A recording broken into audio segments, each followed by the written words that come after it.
मनाविरुद्ध लग्न पार्ट 1. नमस्कार मित्रांनो, आपल्या चॅनलवर तुमचं मनापासून स्वागत आहे. आजची कथा आहे एका अशा मुलीची जिच्या आयुष्याचा सर्वात मोठा निर्णय तिच्या मनाला विचारून नाही तर परिस्थितीला घाबरून घेतलं जाणार होतं. तिचं नाव होतं सायली. सायली स्वभावाने शांत, प्रेमळ आणि स्वतःच्या आयुष्याबद्दल अनेक स्वप्न पाहणारी मुलगी होती. तिला शिक्षण पूर्ण करून स्वतःच्या पायावर उभं राहायचं होतं. तिच्या आयुष्यात प्रेमाला देखील एक सुंदर जागा होती, पण लग्नाबद्दल तिचं एकच स्वप्न होतं. ज्याच्यासोबत संपूर्ण आयुष्य घालवायचं आहे तो माणूस आधी मनाने आपला असावा आणि त्याच्यावर विश्वास असावा. पण नियतीने तिच्यासाठी काहीतरी वेगळंच ठरवलं होतं. एका संध्याकाळी सायली कॉलेजमधून घरी आली तेव्हा घरात एक विचित्र शांतता होती. आई नेहमीप्रमाणे तिच्या चेहऱ्यावर हसत नव्हती. बाबा फोनवर कोणाशी तरी गंभीर आवाजात बोलत होते आणि आजी देवासमोर शांतपणे बसली होती. सायलीने आईला विचारलं, आई काय झालं? पण आईने काहीच उत्तर दिलं नाही. फक्त तिच्या डोळ्यात पाणी आलं.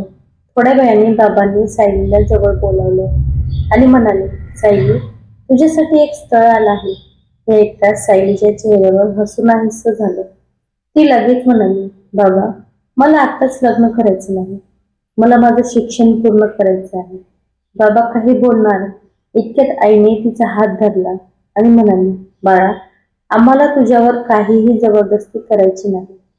पण परिस्थिती अशी आहे की आईचं वाक्य मध्येच थांबलं. सायलीला काहीतरी गंभीर असल्याची जाणीव झाली. तिने आईला पुन्हा विचारलं, काय झालंय?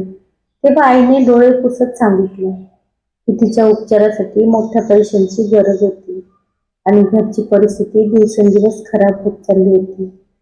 सायलीच्या मनात धडकी भरली. तिने आईचा हात घट्ट पकडला आणि म्हणाली, आई, तुझ्यासाठी मी काहीही करेन, पण लग्न. आईने तिच्याकडे पाहिलं आणि काहीच बोलली नाही. दुसऱ्या दिवशी मुलाकडचे लोक घरी आले. मुलाचं नाव होतं आदित्य. तो श्रीमंत घरातील, व्यवस्थित शिक्षण घेतलेला आणि स्वतःचा व्यवसाय करणारा होता. बाहेरून पाहत आदित्यमध्ये कोणतीही कमतरता नव्हती, पण सायलीच्या मनात मात्र त्याच्यासाठी कोणतीही भावना नव्हती. तिने स्पष्ट सांगितलं, मला हे लग्न मान्य नाही. पण घरच्यांनी तिच्या शब्दाकडे दुर्लक्ष केलं. आईची तब्येत अधिक बिघडत चालली होती आणि डॉक्टरांनी उपचार लवकरच सुरू करण्यास सांगितले होते. रात्री सायली आईच्या पलंगाजवळ बसून रडत होती. आईने तिच्या डोक्यावरून हात फिरवत म्हटलं, माझ्यामुळे तुझं आयुष्य खराब व्हावं असं मला अजिबात वाटत नाही. सायलीने रडत उत्तर दिलं, आई, तू माझ्यासाठी सगळं केलंस.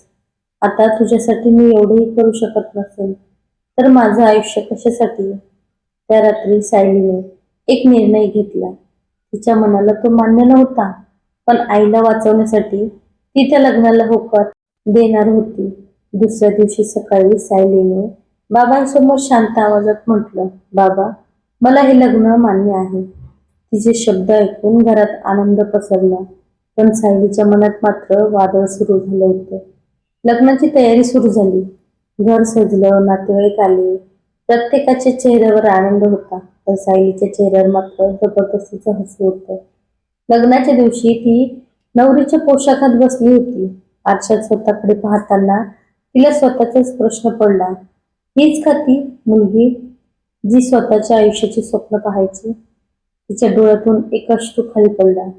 तेवढ्यात तिची मैत्रीण प्रिया तिच्या जवळ आली आणि म्हणाली, सायली, अजूनही वेळ गेलेली नाही. तुला खरंच हे लग्न करायचं आहे का? सायलीने आईकडे पाहिलं आणि फक्त एवढंच म्हणाली, माझ्यासाठी नाही, आईसाठी. काही वेळाने आदित्य मंडपात आला. त्याने सायलीकडे पाहिलं, पण तिच्या चेहऱ्यावरचा आनंद त्याला दिसला नाही. त्याला काहीतरी चुकीचं असल्याची जाणीव झाली. लग्नाची विधी सुरू झाली. सायलीच्या मनात प्रत्येक मंत्रासोबत एक प्रश्न जन्म घेत होता, या माणसासोबत माझं आयुष्य खरंच सुखाचं होईल का? अखेर मंगलाष्टक झाले आणि आदित्यने तिच्या गळ्यात मंगळसूत्र बांधलं. सायलीने डोळे मिटले आणि मनात एकच प्रार्थना केली, देवा, माझ्या आईला वाचव. लग्नानंतर सायली आदित्यच्या घरी आली.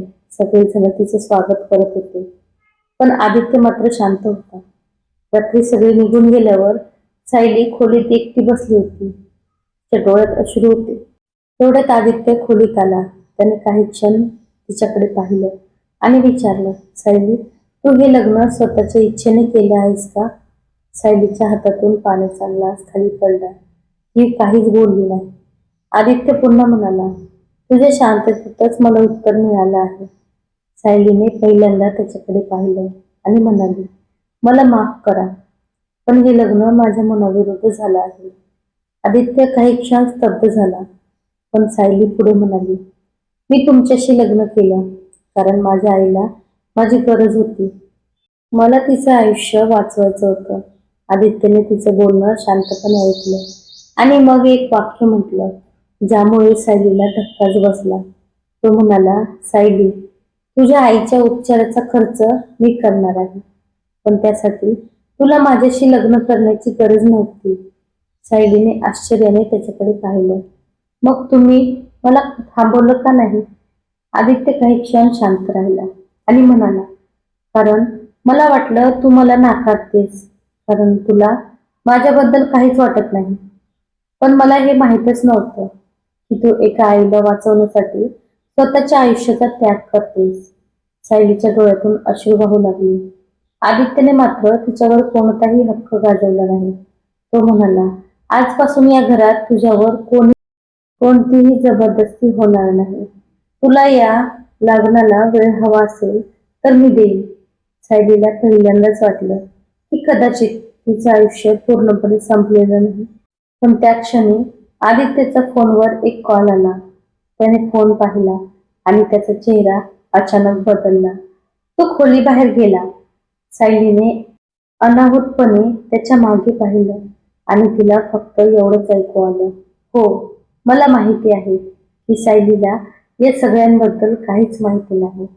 सायलीच्या मनात प्रश्न निर्माण झाला, माझ्यापासून नेमकं काय लपवलं जाते? आणि मित्रांनो, इथूनच सुरू होते सायलीच्या आयुष्यातली खरी परीक्षा. कारण तिने मनाविरुद्ध केलेलं लग्न कदाचित तिच्या आयुष्याचा शेवट नव्हता, तर एका मोठ्या रहस्याची सुरुवात होती. पुढच्या भागात सायलीला आदित्यच्या त्या फोन मागचं सत्य कळणार का? तिच्या आईच्या आजारपणामागे नेमकं काय रहस्य आहे? आणि आदित्यने हे लग्न का स्वीकारलं?